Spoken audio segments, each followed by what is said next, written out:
আকর্ষণীয় বিজ্ঞাপনে প্রতারিত হচ্ছেন না তো?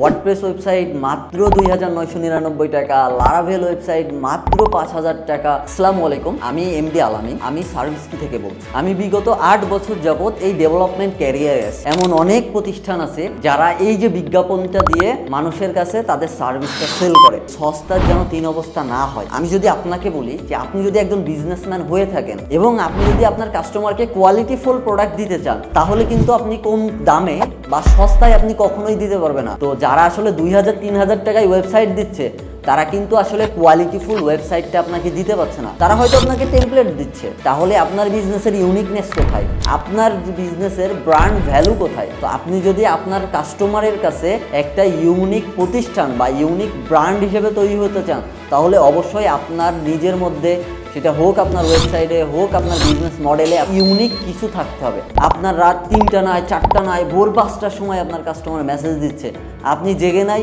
রিপ্লাই দিতে পারেননি, ওই কাস্টমারটা কনভার্ট হয়ে অন্য কোথাও চলে যাবে। কিন্তু যদি আপনার একটা ওয়েবসাইট থাকে, তখন কিন্তু ওই কাস্টমার আর কনভার্ট হবে না। কুরিয়ারের এন্ট্রি, আপনি কিন্তু এই যে মেসেজে যখন অর্ডার নিচ্ছেন, এই অর্ডারগুলো আবার আপনার একটা এক্সেল শিটে বা আপনার খাতা কলমে মেইনটেইন করতে হচ্ছে।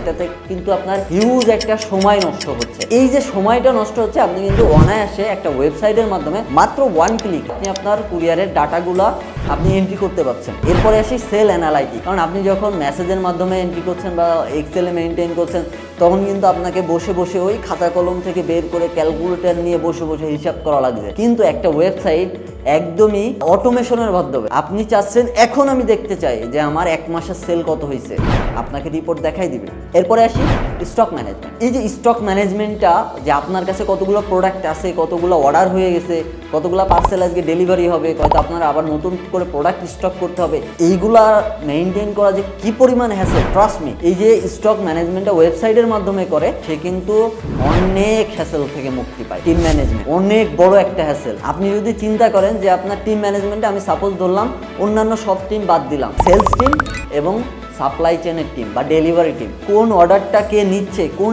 টাইমে নিচ্ছে, কোন ডিভাইস ব্যবহার করে নিচ্ছে, এটা ট্র্যাকিং আমরা রাখছি। বাংলাদেশের ই কমার্স ইন্ডাস্ট্রিতে আমি 8 বছর কাজ করতেছি। এই 8 বছর কাজ করার ফলে আমার যে অভিজ্ঞতাটা হয়েছে, আমি সব সময় চেষ্টা করি এই অভিজ্ঞতাটা একটা ওয়েবসাইটে ইমপ্লিমেন্ট করার, যেন আপনার বিজনেসটাকে আপনার ম্যানেজ করতে সহজ হয়। আপনি যেন খুব সহজে আপনার বিজনেসটাকে অটোমেশন করতে পারেন। আপনি যখন আপনার বিজনেসটাকে অটোমেশন করতে পারবেন, তখনই তো আপনি চিন্তা করতে পারবেন যে হয়তো আজকে আমার 10টা সেল হয়েছে, আজকে আমার 50টা সেল হয়েছে, কিভাবে আমি আমার বিজনেসটাকে গ্রোথ করব, আমি আমার সেলটাকে ডাবল করব, আমি স্কিল আপ করব কিভাবে বিজনেসে। এটার জন্য আপনার কিন্তু তাদের পাশে গিয়ে বসে থাকার প্রয়োজন নাই, তাদের কাছে গিয়ে দেখার প্রয়োজন নাই। আপনি যদি একটা সিস্টেম তৈরি করেন, আপনি যদি একটা ওয়েবসাইটের মাধ্যমে একটা সিস্টেম রেডি করেন, তখন আপনার টিম খুব ভালোভাবে এই সিস্টেমের কাজ করবে।